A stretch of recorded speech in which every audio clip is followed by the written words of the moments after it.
Okay.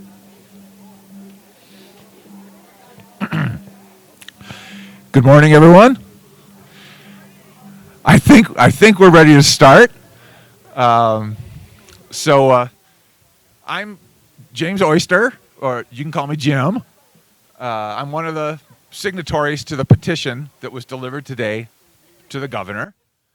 There will be several speakers here, and we want to thank the journalists for being here, doing what only they can do, and we want to thank all the people who are here, all of you who are here to show the governor that we're concerned about this issue and that we would like to have her protect us from the federal overreach regarding the WIPP. And as the reminder, please, try to maintain some social distance. 6 feet is, I think, still what is recommended, but and wear a mask if you feel comfortable. All right, so just to sort of recap, WIPP is the Waste Isolation Power Plant. This is the only dump for nuclear weapons waste in the nation, and it was supposed to be closed in 2024. That is all the mission that WIPP originally had. So that's WIPP. We also want to thank the governor for allowing us to present these more than 1,000 signatures from concerned citizens to her office. Also, I want to say Tara Lujan, Representative Lujan was here. She's not here now, but she was here in solidarity with us. These signatures that I mentioned, you can see on this zip code map. These are all the zip codes that we got signatures from. Now, this is not, the number of people that signed. This just shows that people from all over the state are concerned about this issue. There will be a question and answer period after the speakers present for those who have more questions. The press may pick up press kits from Robin Sadel. There she is. And the press release has also been translated into Spanish. Our first speaker is Commissioner Anna Hansen of District 2.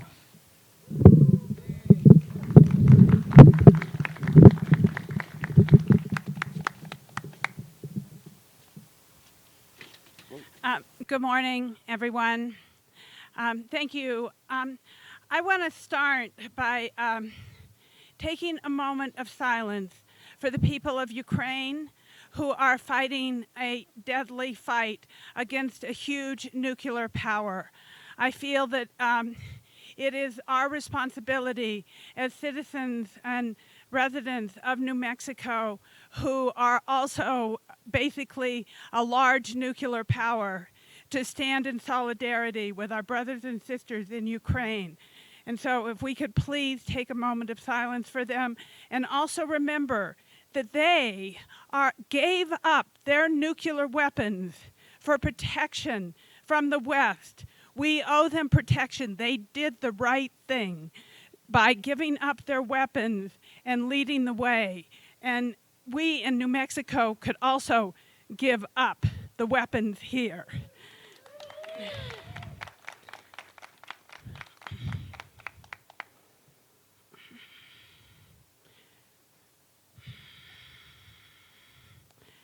So I think that many of you know I have been a longtime advocate of anti-nuclear activity in this state and making sure that we are protected. Concerned Citizens for Nuclear Safety. I was the board chair in 2000. It says Concerned Citizens for Nuclear Safety. That is why we are here today, because we want nuclear safety. This transportation route is deeply concerning to me. First of all, it does not protect us here in Santa Fe County. We are going to have waste transported twice through our communities. That is a very serious thing, especially not knowing how it's packaged. We fought years and years to make sure that we had decent true packs to protect the waste, the transuranic waste that was coming off of the hill. As many of you probably know, I still continue to fight to get the waste off of the hill. That to me is incredibly important. We have legacy waste up there that must be removed, not 28 years from now, but now it needs to be removed. And so this transportation of this waste along our highways and the potential risk of health and safety to our motorists and residents along these routes is substantial. The transportation of nuclear weapon waste will also impact 10 other states, I-40 east from New Mexico to South Carolina and back along I-20 west from South Carolina to New Mexico.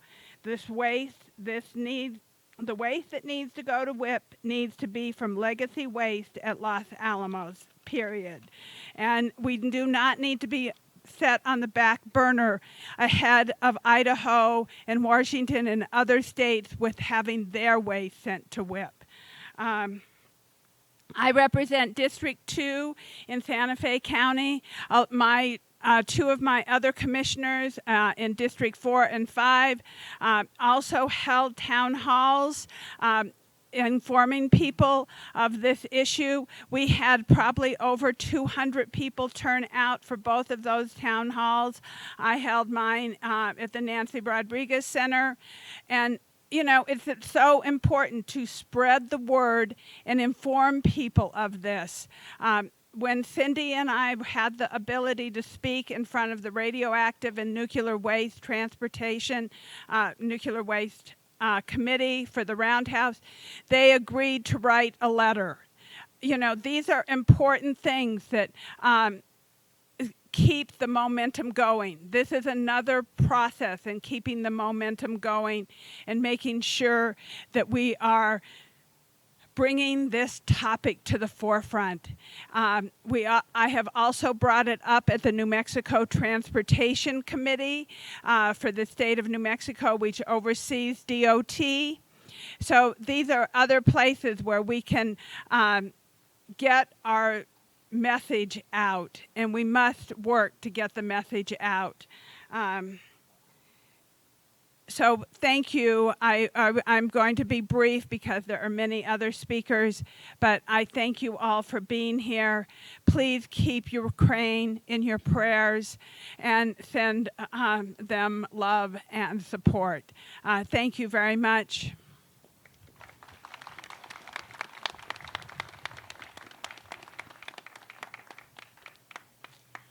Thank you, Commissioner Hansen. Our next speaker is Ed Hughes, a rancher from Quay County.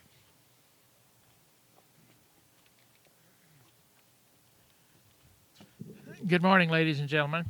My wife, Patty, and I own a small ranch in Quay County near Interstate 40.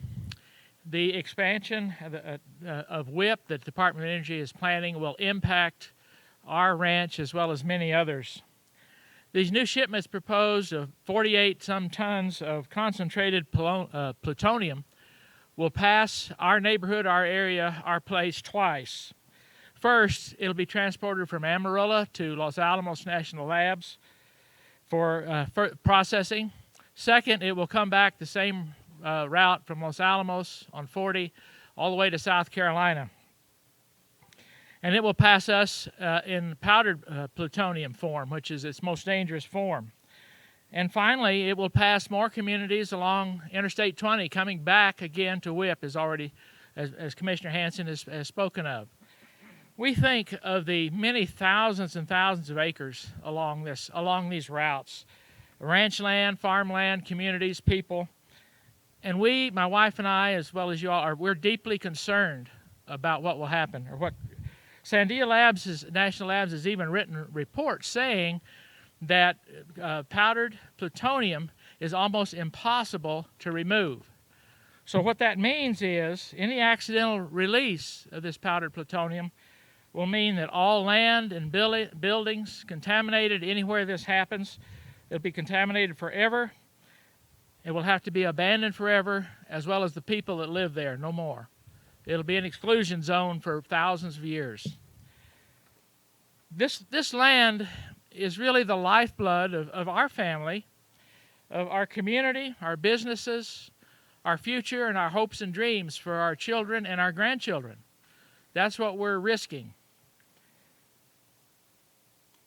We have been told by a representative of the Department of Energy in a public meeting in Clovis in 2017 that New Mexico has a target on its back for high-level nuclear waste. And we believe that this is just another example of us being that target. So we are asking the governor to deny any future permitting that would allow the federal government to carry through this poorly planned and high-risk plan for our state. Thank you.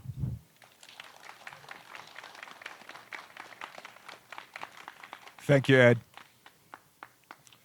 Our next speaker is Kathleen Sanchez, given Tewa name of Wenpovi.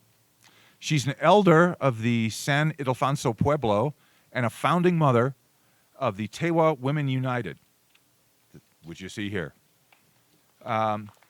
She couldn't be here with us today, so she has recorded her comments.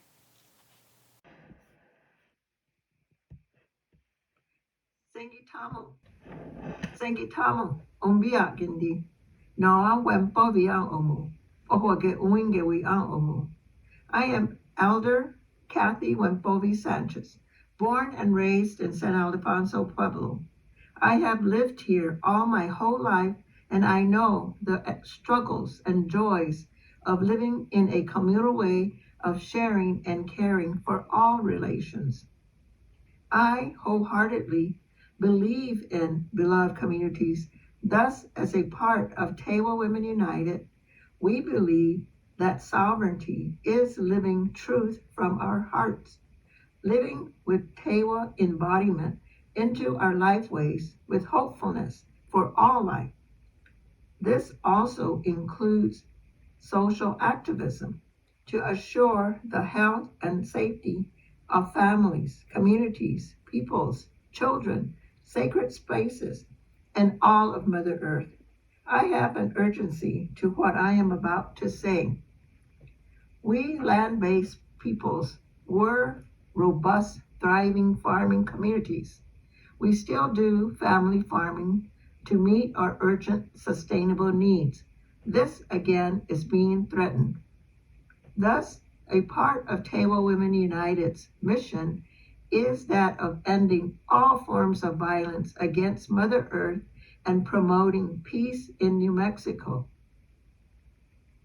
Therefore, I have dedicated my life to see that the environmental violence our national laboratories, especially the nuclear missioned ones, such as the Los Alamos National Laboratory, to see that they change from their culture of violent ways, stop practicing terroricide against Mother Earth and all precious living beings, and start to be about harmonizing, humanizing, relationally, also be bound to loving, caring, and sharing life-affirming pathways.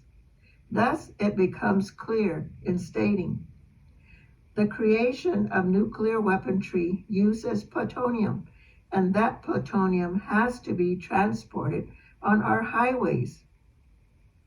Plutonium plays a critical role in weapons of mass destruction, the ability to kill. A deadly form of plutonium is described as powdered plutonium that will travel past us on our highways. When powdered plutonium is released by choice or by a mishap or a collision or an act of terrorism, it is inhaled by anyone outside, and since we cannot feel or taste it, we are unaware of the magnitude of the danger. How could an emergency crew arrive in time to determine if a release has occurred and warn people not to be outside or not to be breathing the air? Because of our connectivity to growing our foods, our ability to be happy, healthy, and holistically connected to our lands and each other's, our impact will be a major grief and loss situation. Sorrowfully, our children attend schools along this transportation route of powdered plutonium. It will pass them and us. It will pass us 2 times in this federal plan, a scheme of calculated death. Children are the most at risk. If a release of powdered plutonium occurs, because even an invisible speck of plutonium in this form causes cancer 100% of the time. It may take months to years, but children and us who are exposed will develop cancer. We risk the genocide of our whole next generation and terroricide of our lands. We call on the governor to protect us from harm by banishing this highly risky, disgusting transportation plan.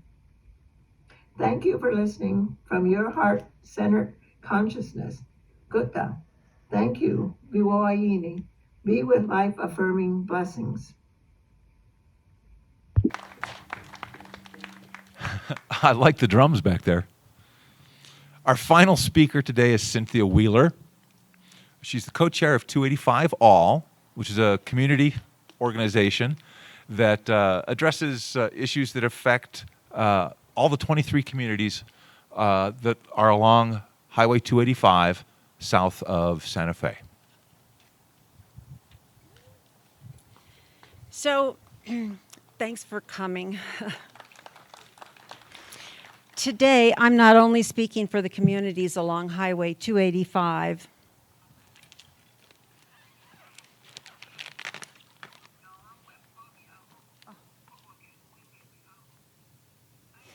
along 285 where I live, I'm speaking for all the communities on the radioactive waste transport route both to and from Lanel.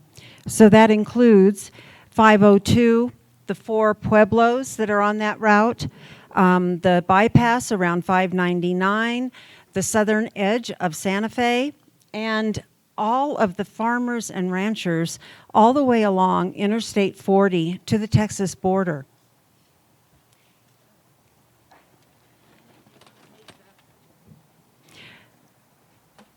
I'm also speaking for all of the communities in these 11 states that are also on the route. They'll be on the route both coming and going. All these communities will be at a higher level of risk because they're all on the radioactive transport route planned in the new Department of Energy mission to expand WIPP. And none of them know it. I'm calling out the DOE and WIPP today. They've covered up the new mission so that the public and our elected officials either don't understand it or don't even know about it.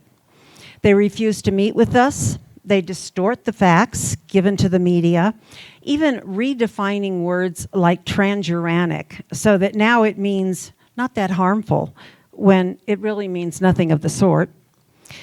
They try to break the expansion up into pieces so that each one separately looks innocent. They act as if they can play the public. We disagree. So let me be clear.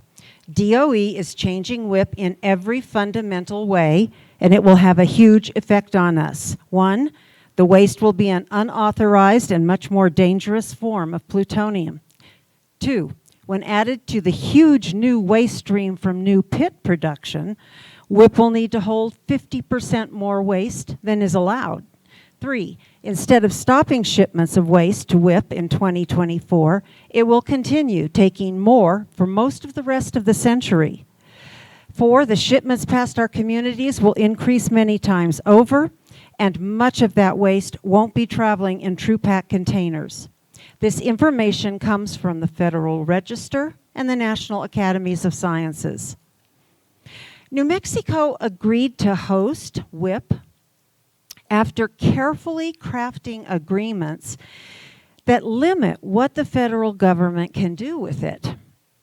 It was afraid that this very thing would happen, and the DOE didn't disappoint.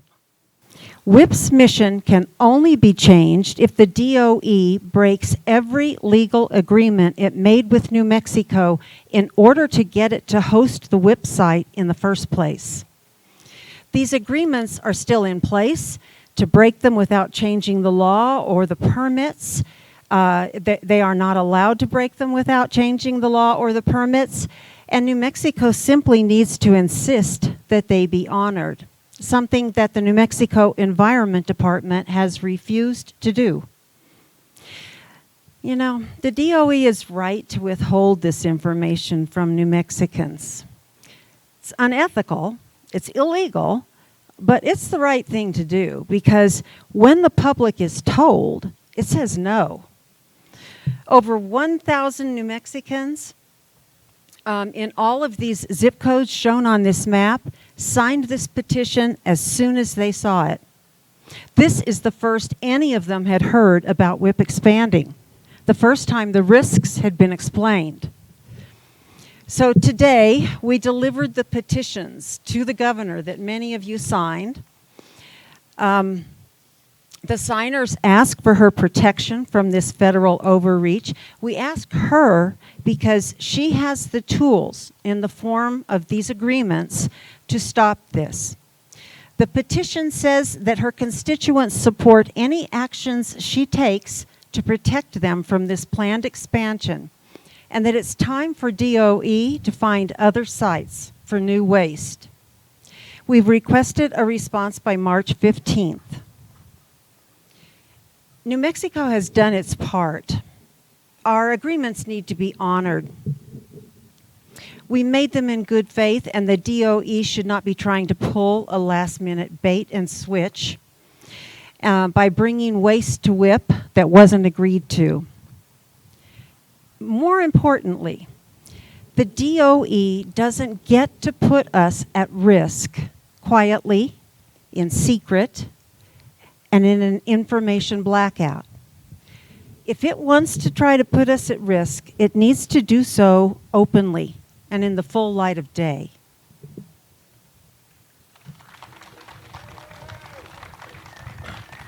Thank you, Cindy.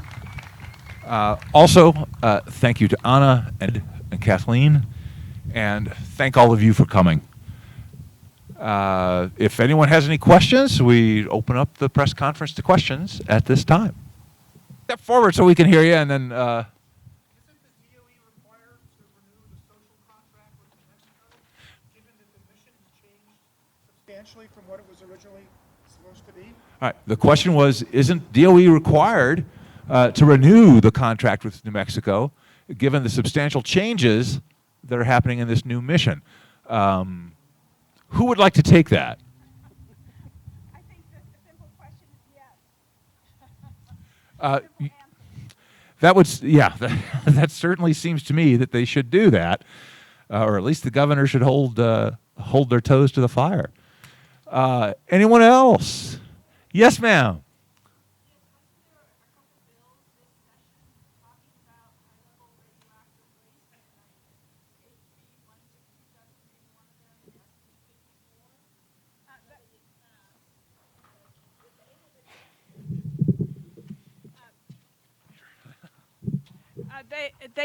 They did not pass. So it is really important in the next 60-day session for all of us to contact our legislators, and be present.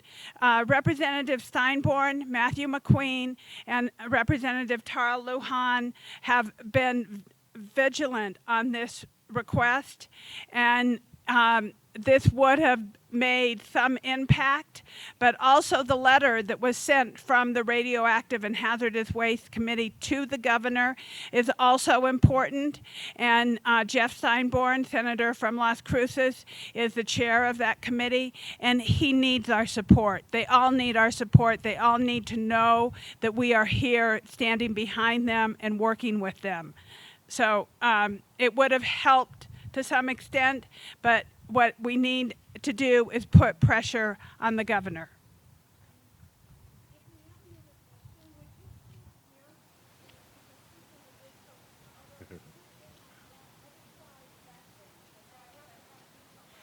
Yes, please come up with your question. Yep. Do we? Come over here. This one's working. Do we know why the Environment Department is not being cooperative? And are they likely to advise the governor also not to be cooperative? And is there anything that we can do to make sure that as an executive agency, the Environment Department hears us loud and clear? I would suggest that you all send emails and letters to the Environment Department. And yes, they do advise the governor. So it is appropriate for them to hear constituents' concerns.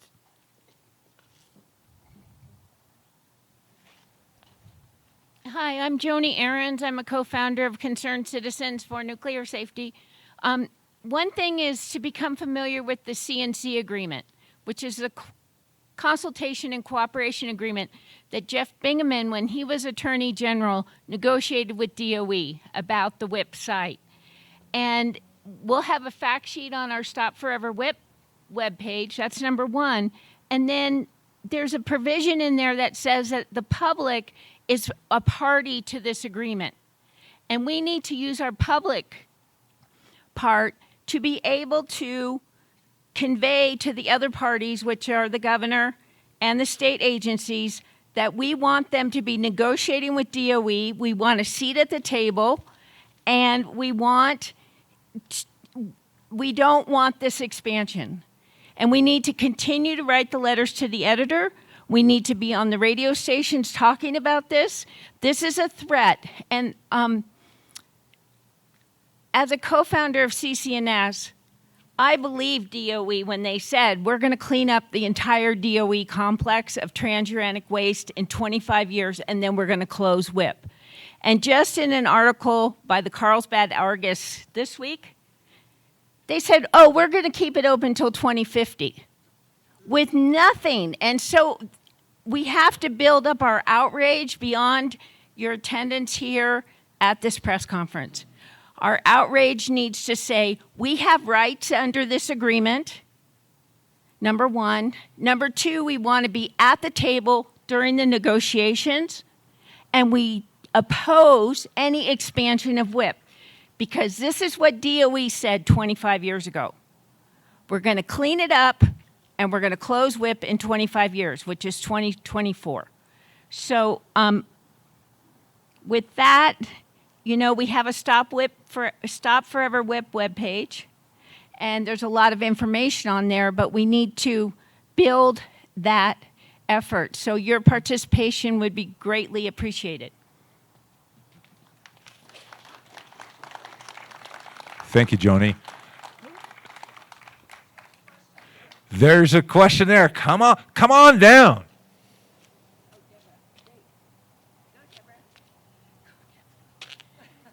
I'm Deborah Reed, and when I first came to New Mexico in 1980, I immediately found out about WIPP and what it was coming down the pipeline. And it was my understanding that WIPP it's a waste isolation pilot plant. It's supposed to be a pilot plant for two or more other facilities that are sites that were supposed to take the rest of the waste. WIPP was never supposed to take every single bit of radioactive military waste that this country has created, but that's what DOE wants to do now. They have shown no interest in finding any other pilot plants or any other plants, any other waste facilities for this waste, which leaves WIPP as the only one. This is not right. It was supposed to be a pilot plant. It was not supposed to be the only plant.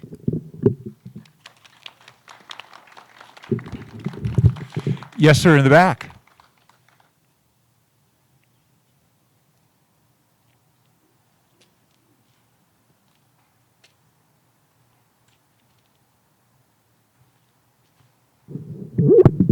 Thank you all for being here.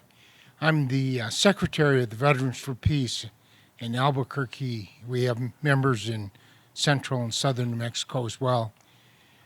We have a priority concerning nuclear waste, both military waste and also power plant waste. We want no waste aimed at New Mexico coming to New Mexico. Actually, there is waste from countries outside the United States that is aimed at New Mexico because international corporations in the United States are processing, processing is a word I hate to use, but receiving waste from foreign countries, and that is aimed at New Mexico and West Texas as well. Where is the Harry Reid for New Mexico? Now, we don't expect any of our political leaders to necessarily become a leader of the U.S. Senate.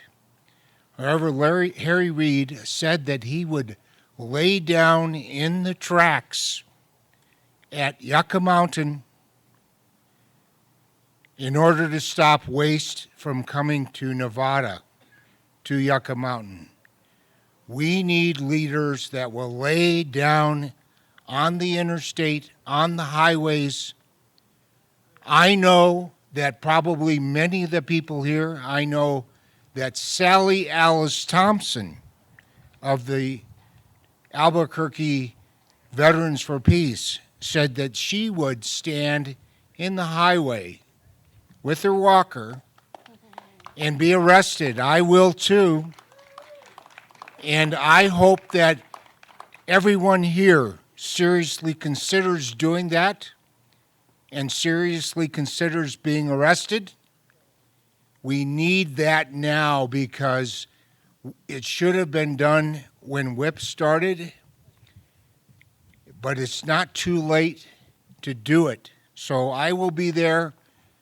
Sally Alice Thompson will be there. I hope some of our political leaders will be there and have the courage that the Speaker of the Senate, Harry Reid, said he had and he was ready to exhibit.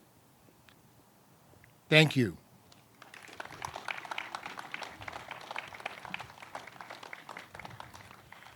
Are there any other questions? Well, there's one more. Come on over.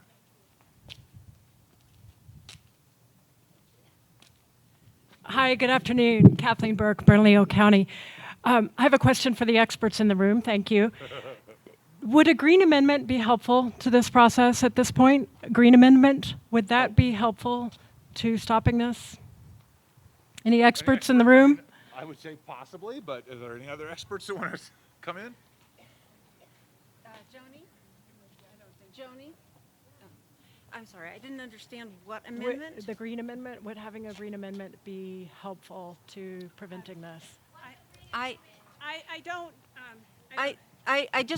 I'm not really up on that to be able to tell you exactly what I would think, but I will say that we've identified the governor as really being the key person here.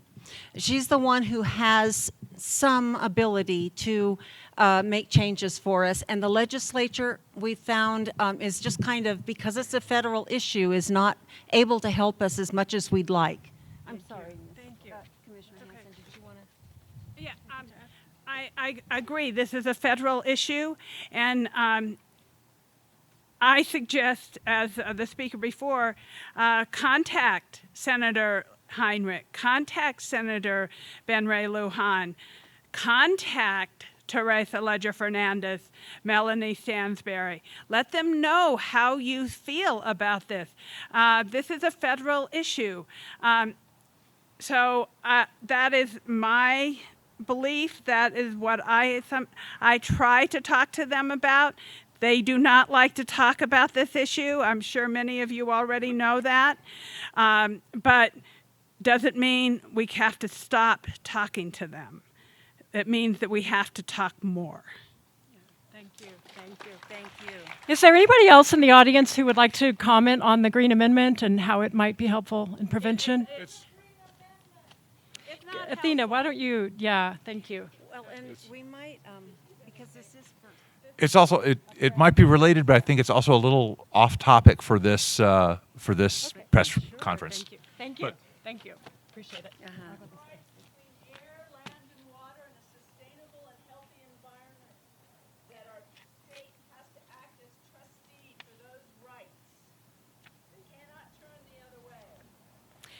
Very well said. And but to keep on track here for the press, because I know they're busy, I wanted to say one other thing.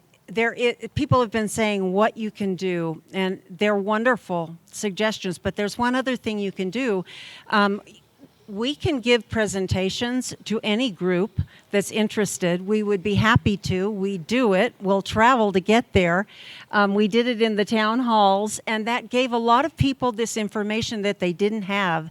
Recently, I spoke to the Citizens Advisory Board that's connected to Lannel, and they were stunned. They didn't know about this. So what we need to do is get this information out, and if you have a group, a church, whatever, please contact us and let us, come and speak if that's an interest. Thank you, everybody, for being here. Santa Fe County supported the Green Amendment.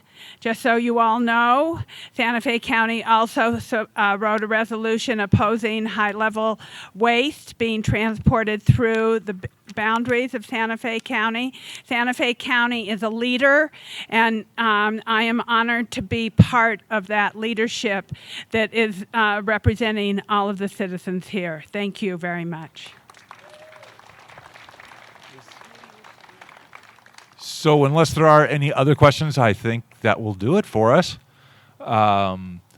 Thank you all for coming. And the only thing I could add is, keep your eyes and ears open, keep informed, because knowledge is power, and that's what we need.